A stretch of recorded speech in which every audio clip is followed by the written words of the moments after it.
Hey, it's Mark Lanier with your video thought for the day. All right, this is Paradox Week, and I'm looking at various paradoxes that are in the Bible.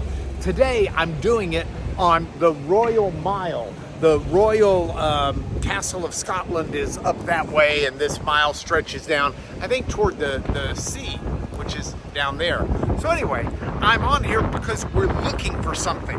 And this is one of those shops where you can find almost, or one of those streets where you can find almost any kind of shop. So Becky and I are out here.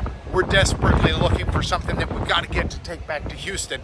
Meanwhile, I'm looking at Paradox Week, so I've got these two things going on in my brain at the same time.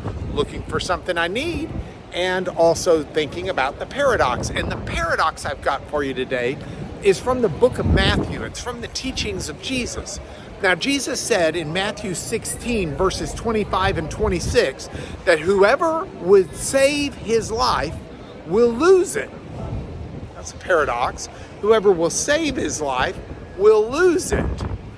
But whoever loses his life, Jesus said, for my sake, will find it.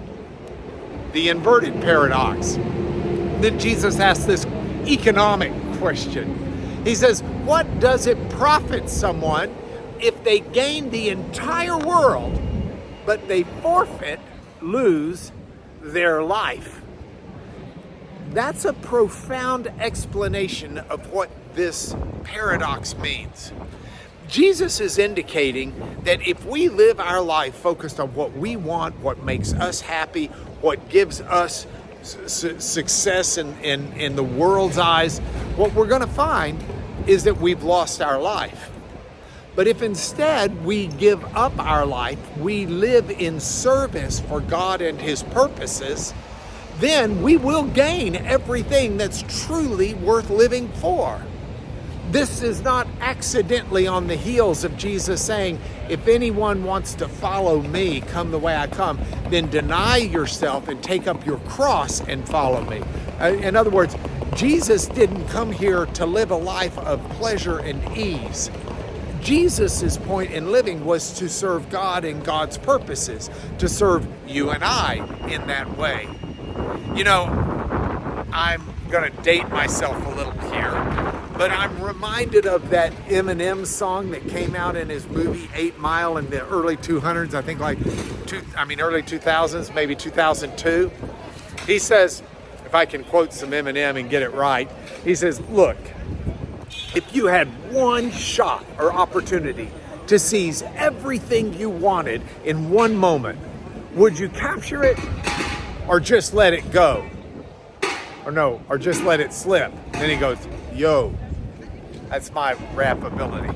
It's a fascinating thing because he says you grab it, you live for that moment, you grab it, you get everything you want. And in that semi-biographical movie, he does so. And in that song behind it, he does so. But something very telling happens later on in the lyric of the song. He says to this fella who's grabbed everything and is successful and coast to coast with all of the entourage and the fans and the groupies, he says his soul is escaping through this hole that's gaping. Then in that biographical form, he says, this world is mine for the taking, making me king. Then after a little bit more, he says, but God only knows he's grown farther from his home. He's no father. He goes home, he barely knows his own daughter. Yo, I could keep rapping. The point is the same. Even Eminem recognizes, by the way, curiosity, if he stood on his head, would he be W and W? Just something to make you think.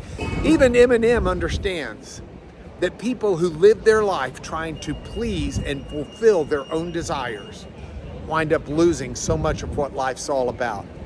So the paradox for us today is let's spend our life in service to God's purposes, so in losing our life to our own purposes, we will find what really matters before God.